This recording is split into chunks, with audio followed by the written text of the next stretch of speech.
Hello everyone, welcome to the Matchbook Horse Racing podcast. We are looking at the final 2 days of the Welcome to Yorkshire Ebor Festival. First 2 days are done, although we're doing this before day 2. I'm getting confused myself. We had a decent first day actually. We had a few good winners up on the pod and hopefully more today. I also put Bide up as a lay. There we are, didn't lose too much.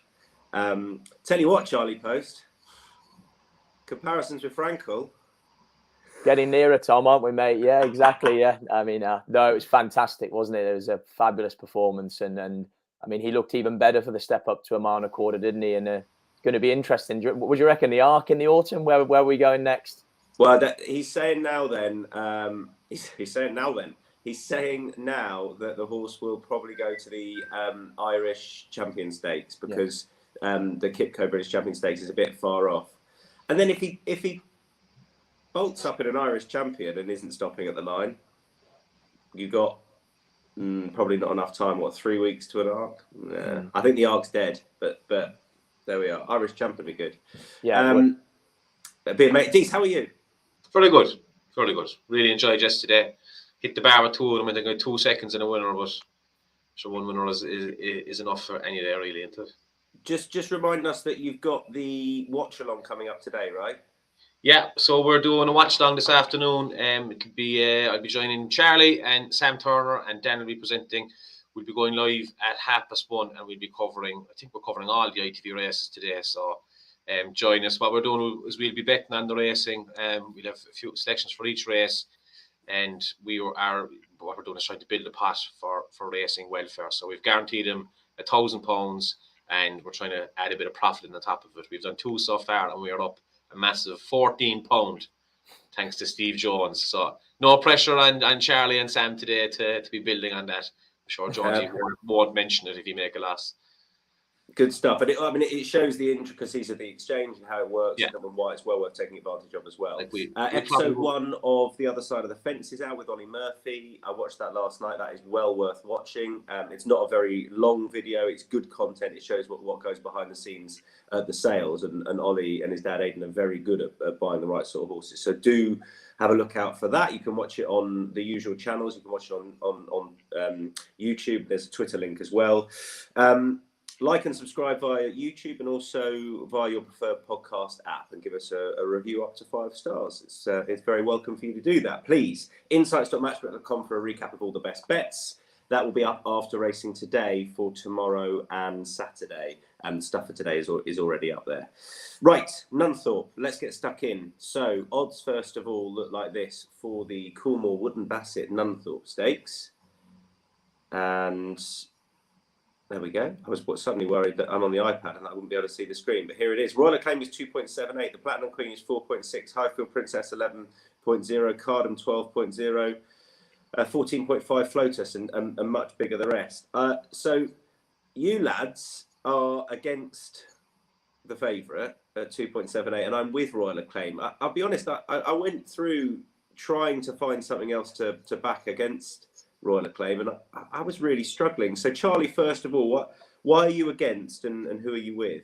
Why am I against? I mean, I agree with you. I think first and foremost, what we're probably saying here is this isn't a vintage Nunthorpe on sort of certainly paper anyway, and I'm against her because I mean she looks incredibly progressive, but no group win yet, and I just think the price is very, very short, Tom. You know, as in and I was looking for an alternative, and I came down with Flotus in the end, who ran a cracker in the Commonwealth Cup at Royal Ascot, penultimate start, and then was very impressive at York on her latest start over 6, and she has bags of toe. I mean, even earlier in the season, she and the Commonwealth Cup as well, she led till within the final furlong, and I think this drop back to 5 on a speedy track is right up her street, and for me again, it was just more of a price thing. I wanted to be against Royal Acclaim at the prices, and I was looking for an alternative, and for me, I ended up coming down with Flotus, and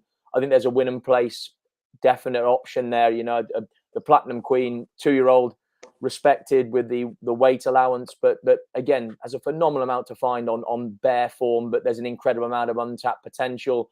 Highfield Princess was a trip concern for me. Again, I'm not sure when the last time she ran over 5, and then yeah, like Flotus is next in the market, and I'm not sure what price we're offering on Matchbook, but 12.0, something like that, Tom. I think it's a real good win and place bet, this.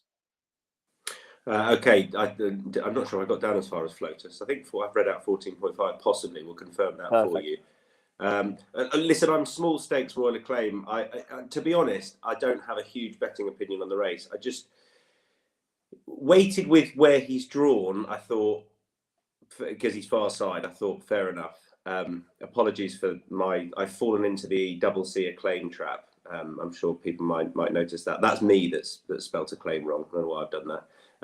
So apologies there. But yeah, I thought he was drawn the right side. I thought that he was very impressive last time for all the horse that finished second. Didn't exactly confirm the form yesterday, a horse I backed. And I just doesn't look a very strong race, and he's the new kid on the block. Like, there's no standout sprinting star in here, is there? And Royal Acclaim is the one that I feel could be. Is he a great price at 2.78? Not really. I will probably have a very small stakes win bet and put him in some multiples personally. Dees? Yeah, mainly on the price, and if you look at what he beat the last time, I know he was visually very impressive, but he beat handicappers, beat Mondamage, Cork or Mackinac. Like, they all ran in the first race yesterday in a handicap, and none of them really boosted that far. Maybe Mackinac, but I can't have him at the price as good as he is. I was very interested in the Platinum Queen. You might bring in Wayne's comment there, Dan, about sorry, I'm clicking his head. Like, he says here, like, the short price favourite of 108, and the 2-year-old the Platinum Queen the last day, at Goodwood, ran at 5 furlongs at a time very similar to Rassel and Cadam with a similar weight, and she rocks up here now getting loads and loads of weight, but I can't bring myself to back her just because she, 2-year-old, just had, this is a huge step up and could just get blown out of it, So the one I'm going for is, I'm playing it safe, I'm going for a big price. I'm going for Dragon Symbol. Moved to Roger Varians this year. I mean, everyone knows he was unlucky a few times last year. I mean, he probably should have a few top level wins to the name, but they put a hood in them last time at Hamilton, and it seemed to do the trick. I thought it was a 4-horse race. He beat Booney, which isn't unbelievable for him, but I liked the way he did it. I thought it was just very easy to him. He's 22.0 here. Like, if there's going to be 4 or 5 places in this, if the hood has worked, and maybe they found the trick to him, like he was top class last year, and there's no reason why he still can't be. So I'll have a little win place bet on Dragon Symbol for 3 and 4 places. I think that Wayne point is spot on. It's a really weak division. But yeah, I'm going to try and stick with the favourite. Although Wayne's got me doubting it there. Anything else to add to the Nunthorpe? I mean, 4 fillies lead the market, which I wonder whether that's happened before. I think first 4 in the bedding are all mares or fillies. It's but like you say, I think you're just echoing what your sentiment is. There's very much not a standout. The favourite potentially could be, but it looks a weak race, really. In all honesty, for a Group 1. Yeah, and we'll see actually what happens today with regard to the draw, because it did seem to be far side, but that might change today. We'll see. Royal Acclaim, Flotus, Dragon Symbol, the 3 horses we're putting up, and there will be a couple of lays for Royal Acclaim later on. Let's kick on, but we're going to go back to a 1.5 mile handicap, and decent one it looks as well. It's 7.8 the field, very interesting betting race. Juan de Montalban is drawn wide. Maharajan is 8.6, that's his Cormier. 10.5 Lord Protector. 13.0 for Moktasab, 13.5 Amtiaz, 14.0 and bigger. The rest, go on, Dees. Who do you like and why? I've gone for 2 kind of big enough prices in this. So the first one is Farhan, John Butler's horse. John Butler had a winner there yesterday. Farhan, like, if you just look at his 2 runs so far this season, I think they've kind of been just sighters or getting them fit. The fact that he rocks up where he finished last season incredibly well. He ran, he kind of had a little mid-season break, started in August and finished second 3 times and first once. So he's here now off 93. He had a little run there behind Get Shorty at Hamilton there in May. Get Shorty went on to much better things after that. But he's been saved for this. He might just be kind of a late in the season horse. And again, like if there's any market support for him, the John Butler horse, that's well worth taking note of. And the other one then is Parachute, Ed Walker's horse. I actually backed him earlier on in the year at York. In the race that Ball and Joan won in the, I think it was at the Dante meeting. Kind of blew up. Didn't run as well. I backed it kind of based on his run at Epsom. He ran very well. He was just kind of making his way into the race. He's had a break now since finishing 6th at Chester. But Ed Walker is coming back into a bit of form, I think. And again, he's going to be a big enough price. I think this kind of race will suit him. Step up to a mile and a half should be good. I think he'll be arriving late on the scene. And again, they're two big enough prices. I think I'm just going to back them both. Probably small stakes win place. Okay, I'm going to back Maharajan small stakes win and place. I was interested in Charlie's shout as well, but I might well back him, but I'll let Charlie make the case there. Maharajan for, William Haggis, he actually had a decent day yesterday, other than of the obvious one, Baid, his other horse in the race, I thought ran his race. He had a horse finish second in the sprint later on the card. And all I'm gearing up towards saying with that is there was a slight doubt about some of the horses because Alan Kerr was taken out and another one was taken out of France, wasn't it, over the weekend with Dirty Scopes. But those that are turning up are running fine. So I don't think that's a worry. Maharajan has cheap pieces for the first time, and watching that race back last time, I thought that would help. We know he stays the distance. His form 2 starts ago is good, and I just felt he needed concentrating late on. And he's just the typical type of horse from this yard who's still relatively lightly raced, and I think can keep on improving. So I thought with the aid of cheap pieces, he will improve on that run last time, and there was enough juice in the price to play win and place. But I do like yours as well, Charlie, Charging Thunder.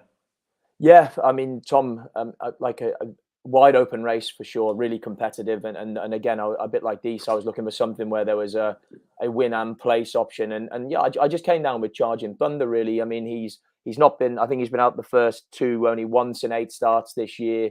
Ran another cracker at the Shergar Cup behind a Haggis horse, Pride of Priory, and he's ultra consistent. He stays further. He's a prominent racer, which I never mind round York, and he's well drawn for that in 7 as well.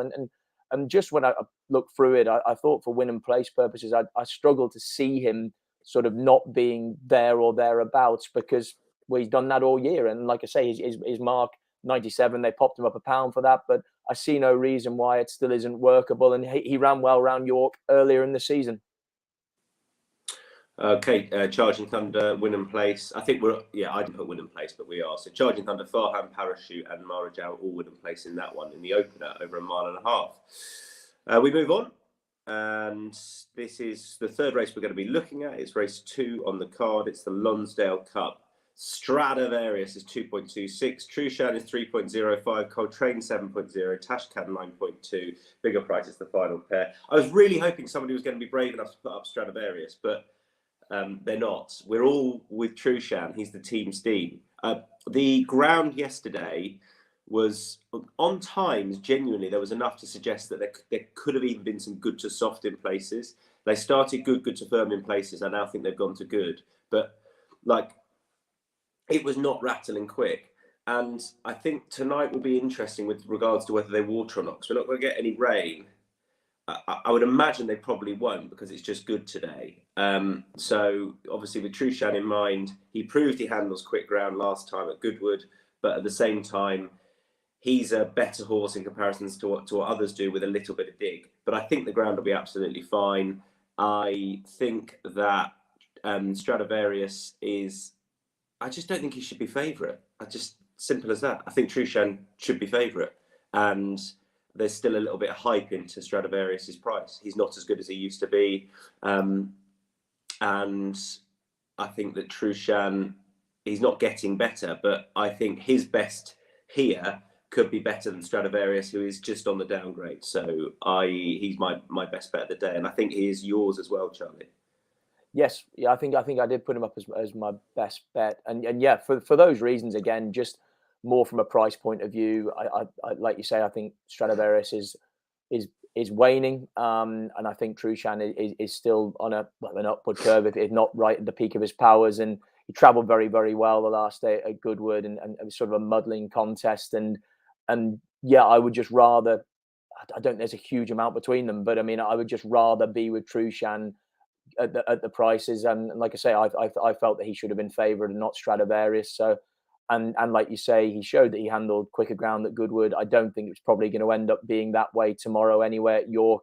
And whatever the ground is, he's well able to pitch up and perform. So, a marginal call for Trushan with me. And Dees? Yeah, not much more to add. I was texting Adele this morning, and she said that all the jockeys said it was riding a bit slower than good ground yesterday, and so there hasn't been enough rain really to change that today. But if there's more during the day, maybe overnight, it probably will just take the real sting out of it. And Trushan has probably run in not his ideal conditions the last time around crackers, and if there is a bit of juice in the ground, I think he'd probably go off favour for it. I'd say if the rain comes. So maybe take the price today while he's a small bit bigger. Paul Morenon actually came up to me yesterday and said, "Can you get your mate to stop texting Adele? It's getting annoying." Yeah. Oh wow. He's a boxer, is Paul. Yeah, that's all right. If he can reach up as far as my face, good luck to him. And you can duck and weave Dees as well. I'd say your head movement's good. You keep out of range. I love that. I want to just give Quickthorn an honourable mention. I think he's a really good horse. I think they should have run him at Ascot. I think, and I am going to add him to my betting list because he's 16.0. I think that's too big. But so Trushan is a main bet, and I'm going to add in Quickthorn as well. Okay, are we done? We happy? Yep. Let's move on. We are going to go to and get the document up in front of me. Oh yes, this is an interesting looking renewal of the Gimcrack. I've got a ridiculous one. I'll come to it. Marshman is 3.9 even, 4.0 for Noble Star. Royal Scotsman is 4.1, 11.5 Clear Point, and then I'm going to get all the way down to you'll catch the Paddy 18.0. Where's Chuzzlewit? Yeah, 30.0. They'll be bigger than that on the day. I like Catch the Paddy as a horse a lot. He won a nursery last time and he was backed as if defeat was out of the question. And I was speaking to someone from the yard yesterday about that horse, and apparently Chuzzlewit's the one, even though he didn't win on his first start. So look, that's why I'm putting the horse up. It's as simple as that. It could be utter bollocks. And apologies if it is, but when they're that price, you might as well have a bit of fun and have a bit of a play. I might back Catch the Paddy as well, but Chuzzlewit because why not? It was mentioned to me that he's very, very, very, very good, but he didn't win his first start. Charlie Post.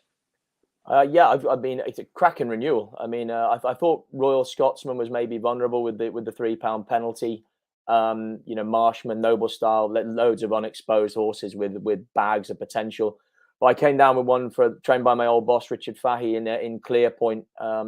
Again, more from visually watching him rather than what he's probably done on form. But I was blown away by his performance at Ayr on debut. And look, he got the job done next time out at Newcastle under a penalty. I get the vibe that again he's held in the highest regard by the yard, and Ardad as a sire is proven a very adept sire of quick 2-year-olds, and yeah, like I say, it was more visually I just love the horse, and I'm hoping that he's going to be good enough to handle this step up in grade. And I think at 10.0 something like that, he again I can back him win and place as well, and in what looks a really good renewal of the Gimcrack, I thought, on paper, Tom. Yeah, I think it's deep, isn't it? And potentially a very good renewal. But I quite like the fact there's an open field to it.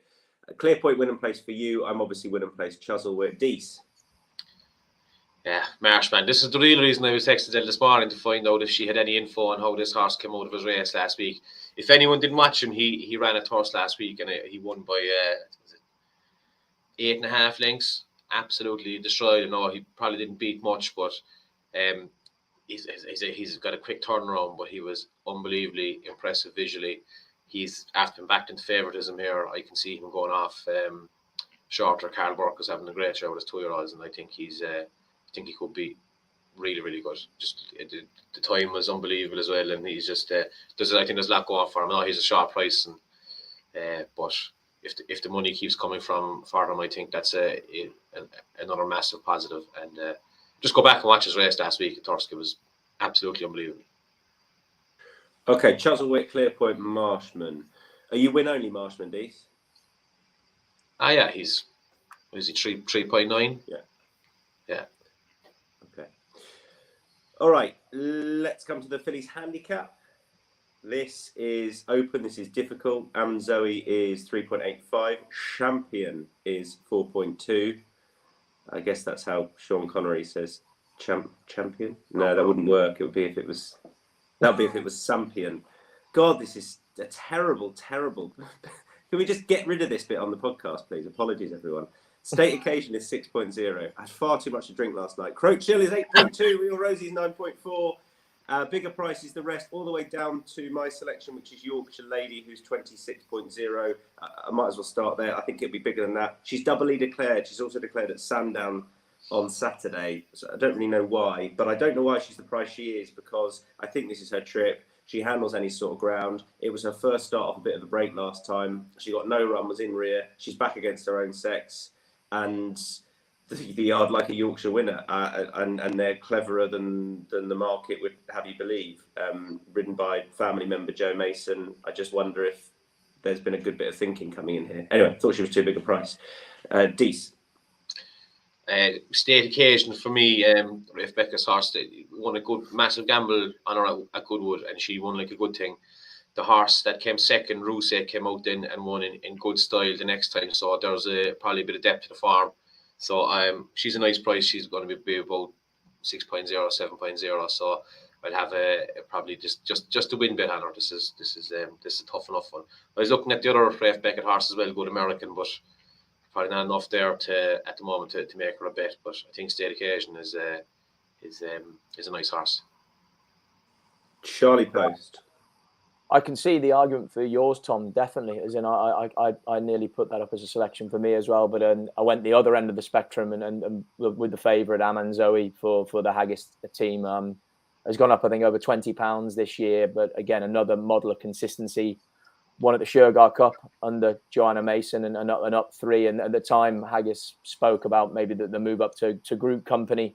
I presume because of the weight rise being not significant, he's decided to go again, another handicap. And she just seems to have a great attitude, this filly as well, by Fastnet Rock. Just keeps digging in and finding enough. And maybe the handicap is struggling to get a handle on her. And yeah, this is competitive.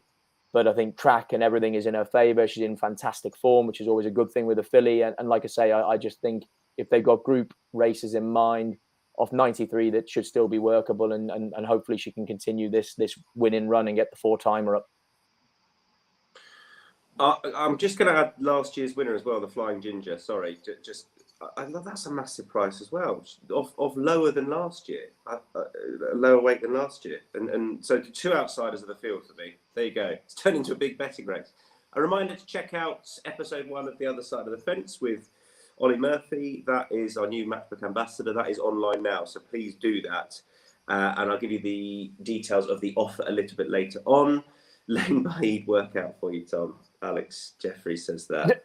I assume that's a rhetorical question, Alex, because you've seen the race and he won. So no, it didn't. But it was a pleasure to be there and watch him absolutely piss up. What a horse! And I was happy to pay however much I paid to watch him do that. It was brilliant. Right, we're moving on to any other bets on Friday, aren't we? Apologies. I haven't got anything else for Friday. Who has? Dees?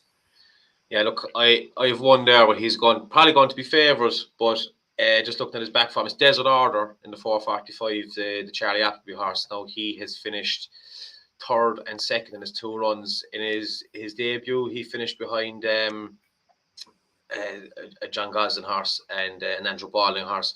both who have a lot of good entries. The Epictetus is in one of the top in the betting for the Dewhurst, and last time he was odds on to beat in his race. He was beaten by a horse called Arrest by John Gosling, who I know that they think an awful lot of. So he's a bit of experience there now. Probably just run into some good ones, because there's a good chance there could be something lurking in this as well. But if there's a bit of market support for him, he could be a sharp price now, but I think he should win. There's an order in the 4.45. Okay, lays for Friday. Nothing for me. You two are going against my selection. Go on, Charlie. Just again, price. It would be if she ends up sort of 2.5 or lower, then I'll be very happy to take her on.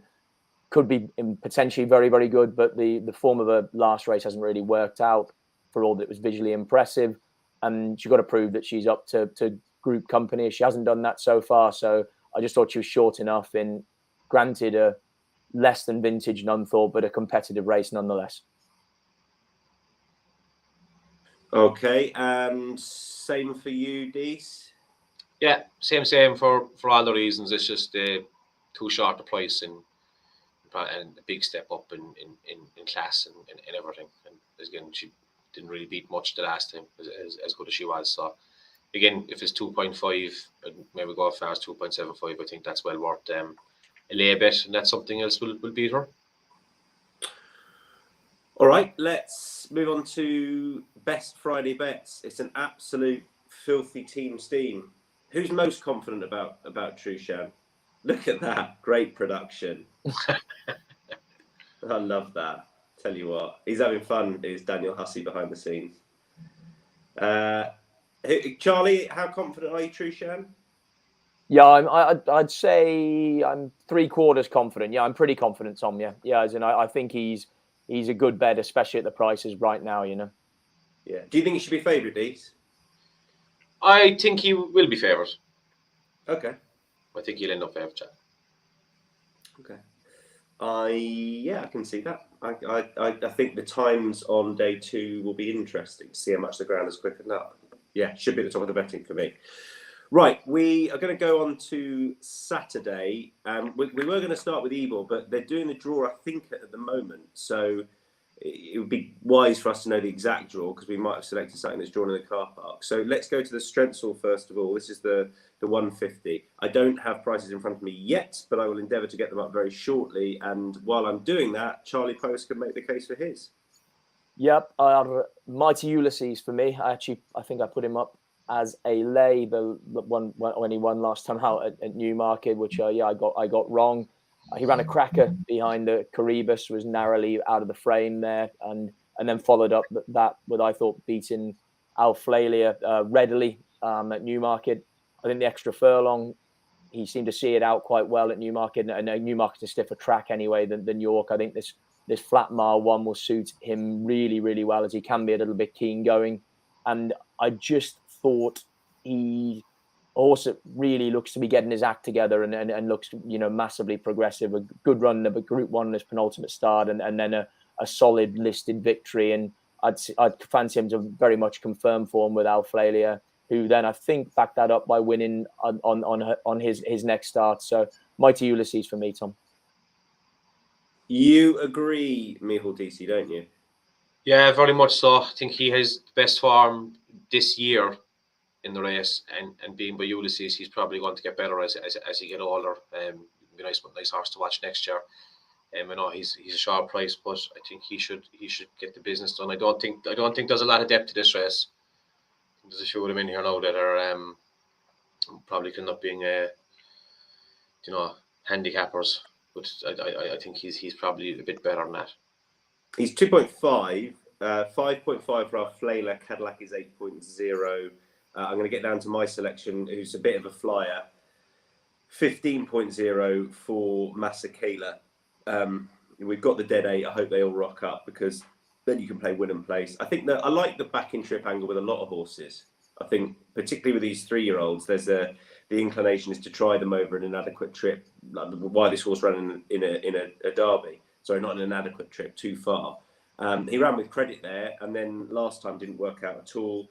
he is now back in trip, which will help him settle. And I like that angle with these type of horses. So I thought he could be interested. Could get a forceful ride from David Probert, and was potentially too big at the prices at 15.0. I think he's been priced up on the trip, drop back in trip being a negative. I think it might actually be a positive. But I agree, Mighty Ulysses is the one to beat. Moving on to the 225. So this is the Melrose. Sulcombe is 4.0, Wild Crusade 7.0, Soul Stopper is 7.5, 8.0 for Al Nafia. Imeric is 11.0, as is the progressive Chaos Chorister. Bigger prices the rest. DC, who do you like?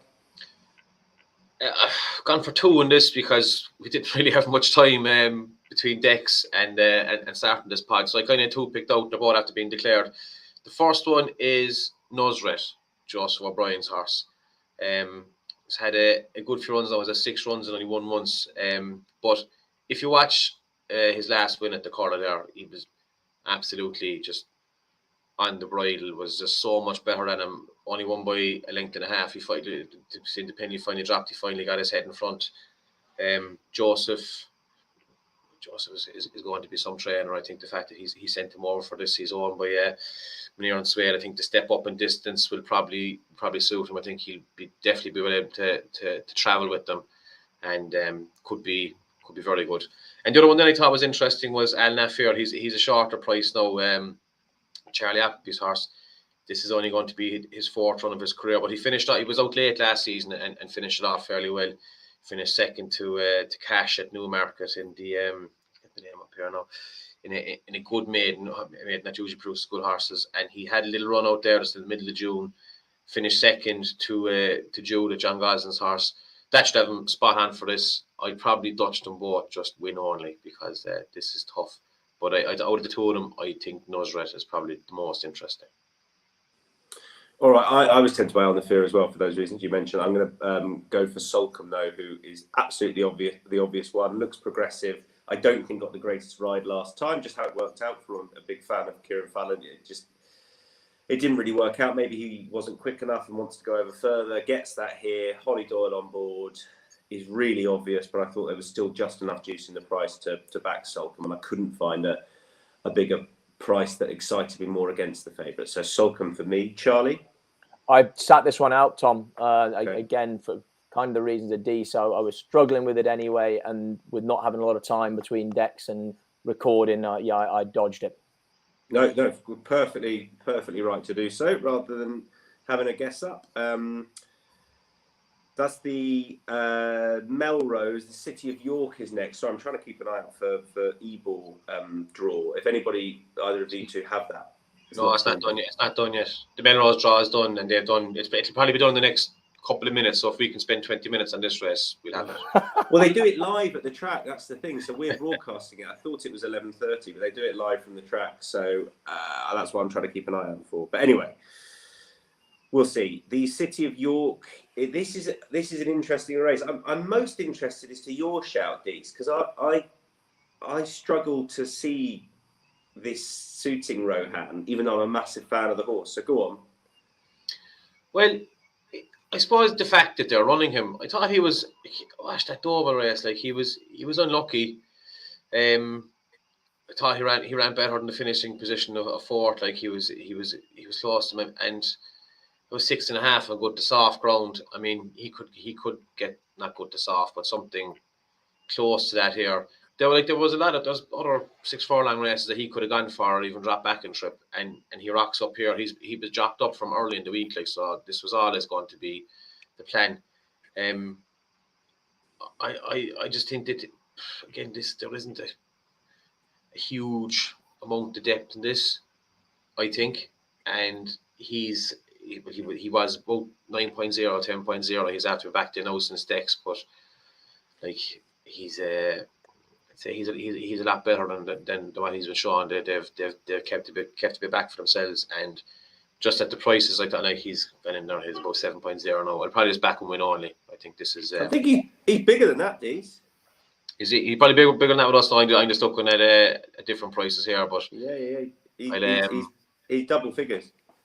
Oh, happy enough to go win. If he turns up double figures, I'll be happy enough to go win place for 3 places. But I mean, if he's below 9.0, 8.0, I'll go win only with him. Well, I think the step up to 7 will be too bad. I think he'll get a nice pull into the race and should be able to travel with him. And he's great finishing kick. I think he's a good horse. And my wife maintains I cannot multitask, and the fact that I wrote Al Nafir instead of Al Sahale in here when Al Nafir's in the previous race proves that conclusively. So yes, Al Sahale for me. I never take a short price about Al Sahale because he's an absolute monkey. But I work a lot with Angus McNay out in Dubai, who is big on the speed figures, and I really trust his view. He makes Echo Point, interestingly, his bet of the day today. So we'll see how that works out because he comes up very well on the speed figures. Deasy loves that. This horse has the potential to be an absolute machine with regards to what he does with his legs. It's just sometimes his head gets in the way. But he's a big enough price to play, I think, at 7.0. Win and place, Al Sahale.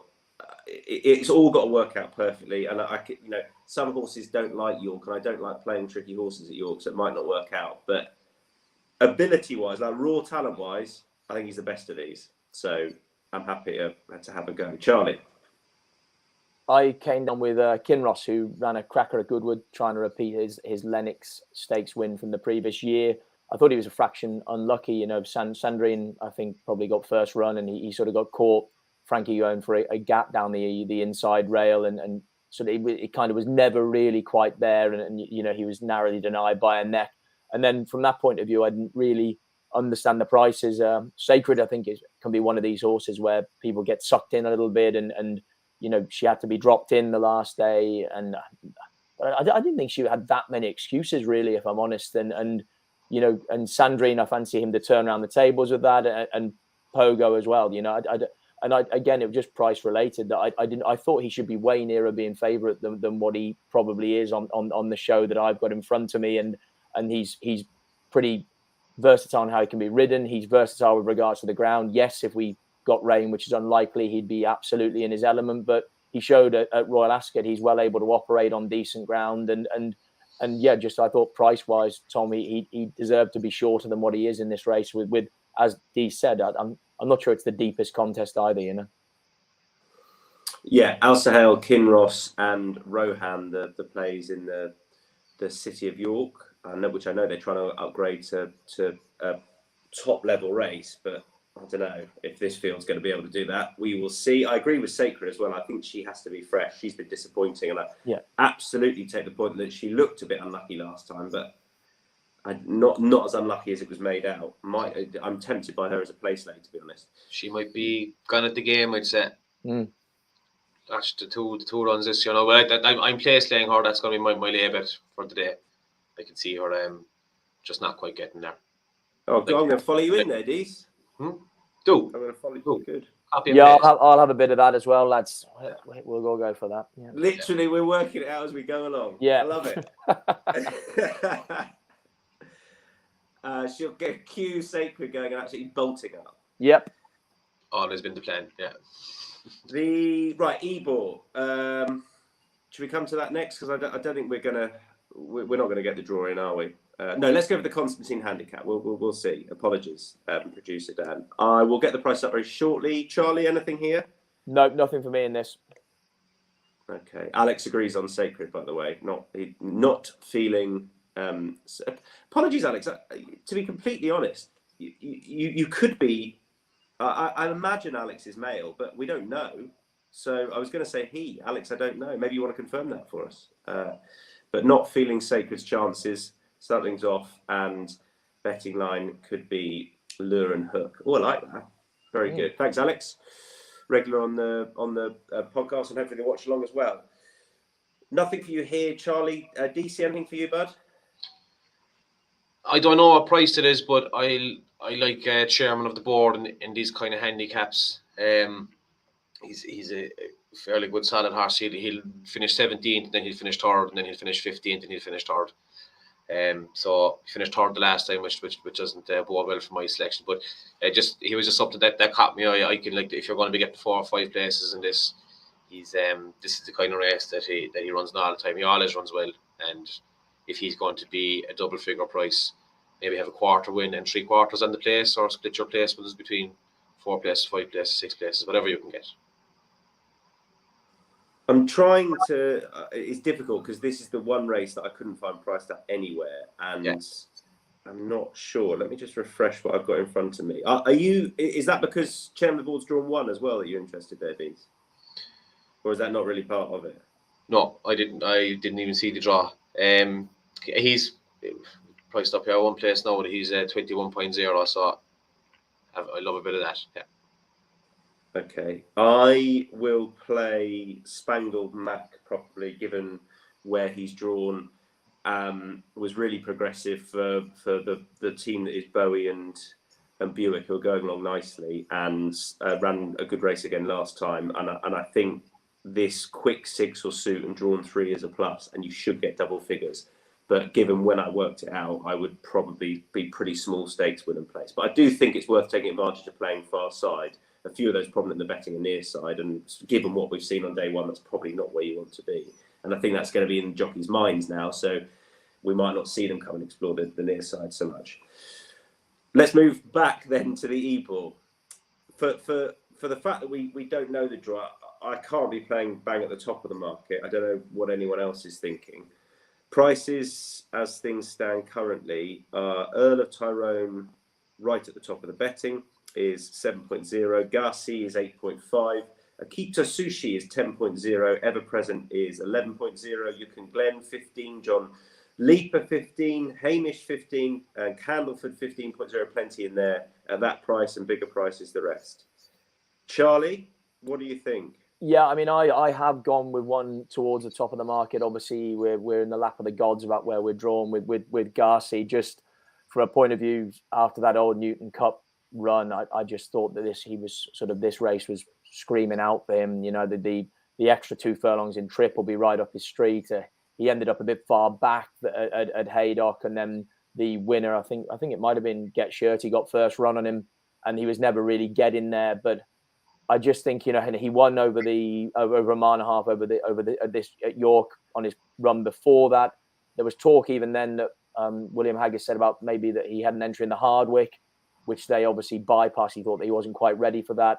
Like I say, I thought he was a marginally unlucky loser at Haydock, and he's got an Irish St Ledger entry as well. And I mean, if that's the case, and they do think he's going to be up to that sort of quality, then you know he really wants to be going very, very close in a race like this. Granted, you probably need a group, if not Group 1 performer, as we saw last year, to take this race out.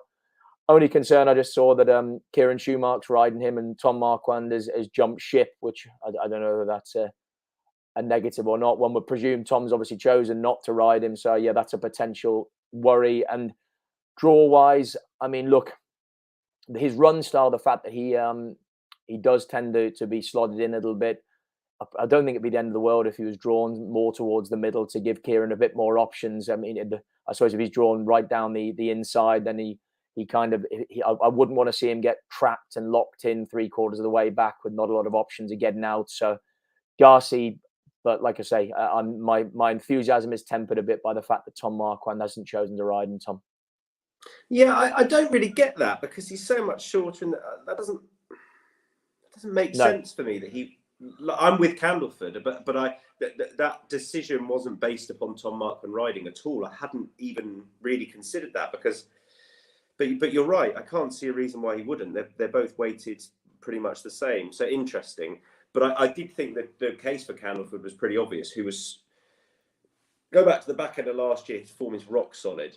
Absolutely bolted up on that Ascot Handicap when he covered loads of ground, and then last time just could not get into it. And I don't think Newmarket is his track. You had to be up with the pace that day, just never involved. This track will suit much more. Very lightly raced 4-year-old. I don't think that whatever it is, £13 higher than the Ascot win would be is a barrier, because he's just really progressive, and I think he could definitely be a top level performer.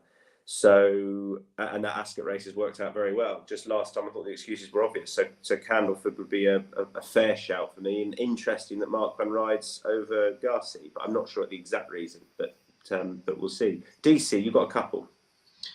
Yeah, I will be backing exclusively Irish horses in this year. I'll probably back them all by the time it starts. But there's two that kind of stand out to me. The first one is Ever Present, who has been found by the market as Jesse Harrington's horse. There's been a bit of a gamble on him now during the week. If you go back to, so this horse is running a few bumpers. It finished behind the likes of Sir Gerhard and Kilcrut and even Dysart Dynamo last year. But in September last year, it ran in over 1 mile 5 at Leopardstown and absolutely scooted up, beating Ciel d'Afrique, who was in good form at the time, and particularly Lafayette, Noel Mead's horse, who is a real solid 100 to 105 horse, really good horse. But Ever Present just absolutely ate up the hill and one going away has been. This has obviously been the plan since then. He had a little run out there in the middle of June at Down Royal, finished 4th, but that was just blown off the cobwebs. It was a race as well that License and Master and Reality were down to running, but they were pulled out due to the ground. But again, it's a race that Master Reality has used the last few years as kind of a prep race for the Melbourne Cup. So it's a good staying race. Again, the market has kind of found this horse was a bigger price earlier in the week. It's going to be about 12.0 now, I think. But looks like a good one. And the other one is Shanroe, who finished 4th last year. I put him up last year at a massive price. He went off at 21.0, finished 4th. Again, I'd say they have worked back from this, and there's been a good few years now where a horse that had run the Ebor the year before has come back and run well. Particularly Mustajeer a few years ago, I think he finished 4th, and Ger Lyons got him to win the following year. I'm hoping Shanroe does the same thing. Carl Thornton is a very good trainer. He has only run twice since the Ebor last year. He ran in October. He did nothing at the end of the season last year, but he had a little pipe opener there at the Galway Festival, beating Sandhurst again. Another good solid 100 to 105 horse. Beat him well. That hasn't helped his handicap mark. But I mean, if he can show up in similar form to what he did last year, I can see him going very close. So I'll have Shanroe and Ever Present will be my main two. Was very close to putting up Benno as well. I think he's quite interesting, the JP horse, but I'm just going to stick with the two for the moment. Yeah, the green and gold interested me purely because it's a green and gold and a rich handicap. Yeah, but maybe that's too obvious. I think he was kind of thought of as being maybe even a kind of a Triumph hurdle horse at one stage. You know, they think a lot of him. So here he is now. And Jim Crawley's book, I think that's not a bad book either. But I'm going to stick with Just Do, and we'll probably back about 7. Fair enough. Yeah. Let me remind you about the welcome offer then. Insights 30 for this. That's the code to use on the Matchbook site. It's the £30 welcome offer. Use the bonus code Insights30, Insights30. It's for new customers only, and you get your money back as a free bet up to £30. So have a bet, and if it doesn't win, then Matchbook will refund your stake up to £30. It's well worth taking advantage of. If you like our content, you listen to selections, and you don't have a Matchbook account, then open one up. You're likely to get best odds anyway, because the nature is the exchange. And whatever team or horse or whatever it is you want to have a bet on, up to £30. If it doesn't win, you get your stake back as a free bet. 18 plus, be gamble aware. New customers only. All the usuals. Other bets first of all. I think it's just you again, Dees. It's Charlie. Sorry, no, Charlie. I chucked one in, Tom. Phantom Flight in the last for James Horton and PJ McDonald. James Horton, he seems a talented young trainer, and he's had a couple of horses run well in the last 14 days. And this horse was on a hat trick last time at Newmarket, and was pretty unlucky, being honest, behind New London, which is solid form anyway.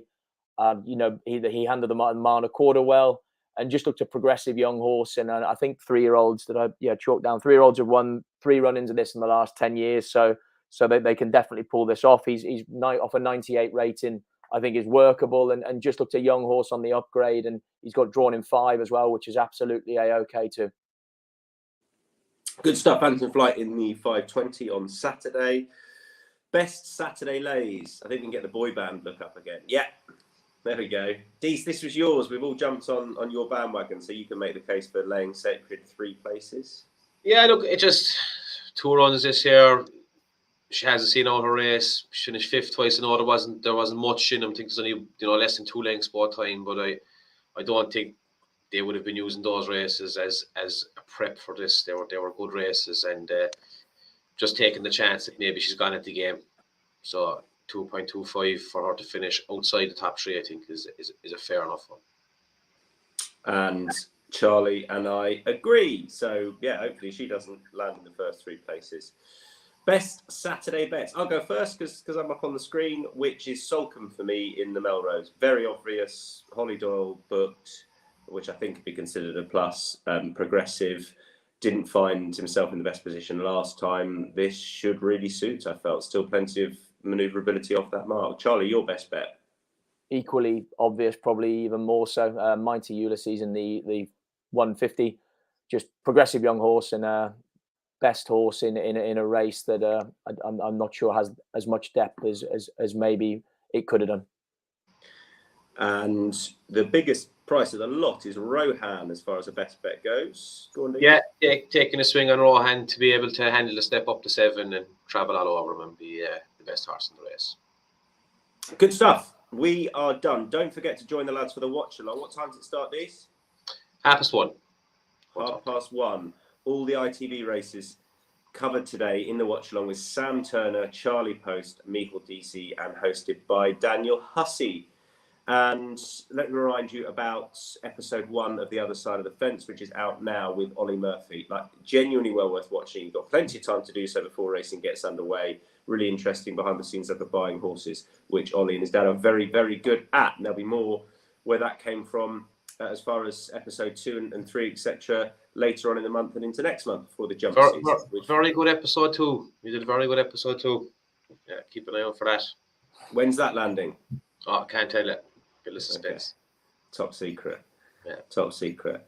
The full bet recaps will be available at insights.matchbook.com. That'll be after racing today because we've got day 2 to get stuck into, which I hope you all enjoy. Bye-bye.